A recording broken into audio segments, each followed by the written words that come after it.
Agora nós vamos conversar com o professor Guto Josman.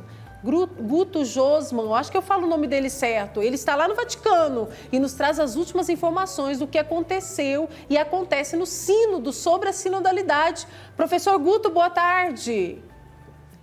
Boa tarde, Thaisa, tudo bem? Tudo jóia. Falei seu nome certo? É Josman.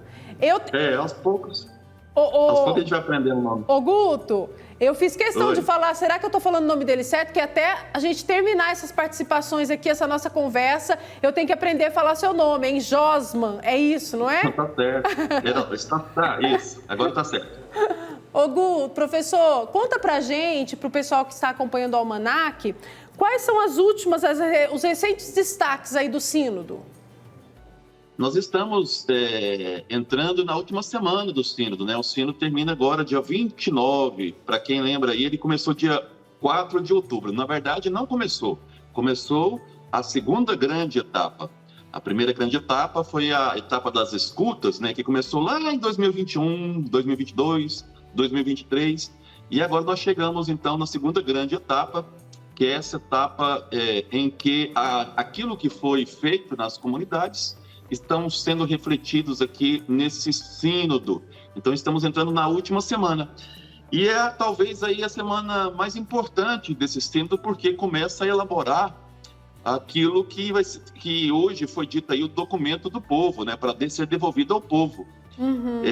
Esse documento, hoje teve uma pré-aprovação, né, e é uma carta ao povo de Deus, esse é o nome do documento, a carta ao povo de Deus.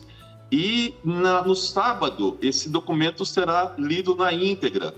E nós chamamos esse documento também de documento síntese, né? Tudo aquilo que foi discutido nesse sínodo. Então você, meu irmão, minha irmã, que são católicos, que estão interessados no sínodo, no sábado à noite terá a leitura oficial aqui no Vaticano sobre essa síntese do sínodo. E no domingo, a grande celebração, encerrando essa etapa. Por que essa etapa? Porque o sínodo não termina em 2023, o sínodo termina em 2024. Nós teremos ainda mais uma etapa no ano de 2024. O Papa não quer pressa, as discussões estão sendo feitas de forma muito tranquila, muito serena, e esse sínodo vai terminar em 2024, então está encerrando aí, vamos dizer, a primeira etapa aqui em Roma. Essa etapa continuará no ano que vem. Então, essa primeira informação em relação ao sínodo aqui. Ótimo. O Papa se fala muito, a igreja, né? Se fala muito de uma igreja sinodal, missionária. Como que estão sendo abordados esse assunto aí no sínodo? Sim, na verdade, eu até estava conversando hoje com uma pessoa aqui em Roma, quem está no Brasil ou outras partes do mundo, imagina que os temas são discutidos e fechados. Não é assim que funciona o sínodo aqui em Roma. O sínodo ele tem dois grandes momentos, né? O primeiro momento é chamado de congregação geral, e depois, então, aí as mesas, né? As 35 mesas, vocês estão vendo aí uma dessas mesas? Uhum. As mesas linguísticas, em que se discute aquele documento que foi feito a partir das escutas, chamado Instrumento Labores. Nós estamos agora, Caína, no último bloco, que é chamado aí de participação. Inclusive, a grande questão dessa participação é justamente fazer uma grande pergunta. Responsabilidade, autoridade, que processos, estruturas, instituições na igreja sinodal missionária? Então, a grande questão aqui, para que vocês entendam, que está aí no Brasil nos escutando, é que as sementes estão sendo lançadas. Uhum. Não são definições, discutimos o assunto e está fechada essa questão, não.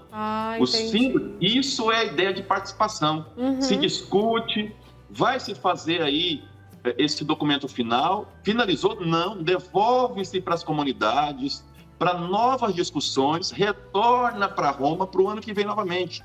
Então, são etapas, assim, muito profundas de discussões. Então, a sinodalidade está justamente nisso, na participação de todos, todos devem falar, todos devem ser ouvidos, porque, na verdade, quem fala é o próprio Espírito Santo. Essa é a grande lógica desse sínodo. Hoje eu li uma coisa muito interessante, mais do que um conceito, o sínodo é uma experiência de uma nova igreja. O interessante hoje é que o cardeal lá de Viena, ele falou uma coisa magnífica, dizendo que A partir desse sínodo, a igreja não mais terá sua centralidade em Roma. Quer dizer, a igreja agora está sendo, vamos dizer assim, descentralizada. E esse mesmo bispo de Viena, ele reforçou aí o protagonismo de duas grandes igrejas, a da América Latina, onde nós estamos, e também aí a Igreja da África. O nome desse bispo, na verdade, é um cardeal, chama Christophe Scorbon. Ele, então, frisando essa ideia de que a igreja não será mais a mesma depois desse sínodo. Coisa muito bonita de se ouvir aqui. Isso mesmo. Ô, professor Guto, e quando você fala, né, dessa questão do sínodo, que não é, fechou esse assunto, está decidido. Até porque a igreja, quando a gente fala de igreja, que vamos seguir os passos de Jesus, vamos seguir os passos do Senhor, a gente está falando de um Deus que é amoroso e que olha para cada um de forma única. E se a igreja vai ali e determina uma lei, ninguém está sendo olhado de forma única, porque todo assunto está lidando com pessoas, com histórias, não é mesmo?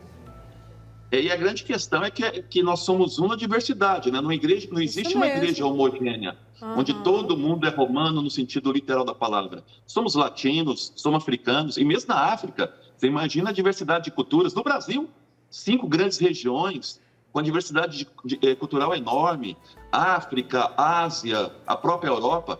Então, essa diversidade ela está sendo respeitada. Até para que você que esteja em casa pode pelo menos ir... mas o que está sendo discutido aí basicamente? Todos os assuntos que vocês pensarem para uma igreja missionária. Então, a partir de agora, vocês vão escutar muito que a igreja ela é sinodal. Em todos os momentos, tudo será decidido juntos, tudo.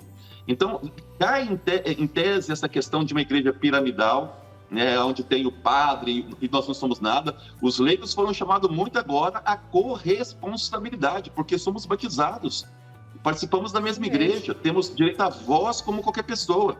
Então é isso que está sendo muito interessante nesse sínodo. Mas, para vocês que estão aqui no Brasil, falar, mas o que estão se discutindo aí? Vou pegar algumas temáticas que foram tratadas no sínodo, para que vocês vão escutar isso a partir agora desse documento que será lido. Então, uma questão que foi discutida foi a formação permanente, em todos os níveis, mas principalmente a questão da formação para a mulher, né? O papel da mulher. Então, frisou muito essa questão. O batismo, também foi falado a questão da dignidade, que todos nós somos protagonistas porque somos batizados, foi outra temática. Centralidade na Eucaristia foi outra temática. A questão da migração, que sempre incomodou o Papa Francisco, e a Europa ficou calada em relação a isso. O Papa Francisco que levantou essa bola.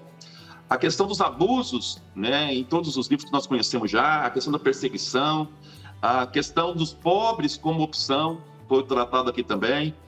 A questão da simplificação da burocracia, o Papa Francisco ele sempre cobra isso, né? Que a igreja fique sempre aberta, que a igreja não seja burocrática, que os padres não sejam funcionários. Nós já escutamos isso várias vezes do Papa Francisco. São coisas interessantes. E o jovem, né? O jovem também é um grande tema prioritário nesse governo do Papa Francisco, a questão da digitalidade, né? A questão do contexto digital. Como evangelizar esse jovem aí? E aqui tem uma coisa interessante, para que o jovem seja evangelizado, primeiro tem que evangelizar a família. Por isso que nós tivemos primeiro o sino da família, depois da juventude e agora da sinodalidade. Vocês percebem que existe uma lógica? Existe. Família, jovem, sinodalidade, quer dizer, um caminho que o Francisco está percorrendo. Muito bom, professor Guto. Tenho certeza que todos amam a sua participação aqui no Almanac, trazendo essas notícias especiais aí do sínodo. E a gente continua junto, viu? Sim, nós vamos agora estar atentos aí esses últimos dias de despedida, entre aspas, mas assim de um sínodo muito rico para a igreja. Isso mesmo. Muito obrigada, viu? Até a próxima. Eu que agradeço. Um abraço a todos do Brasil. Abraço.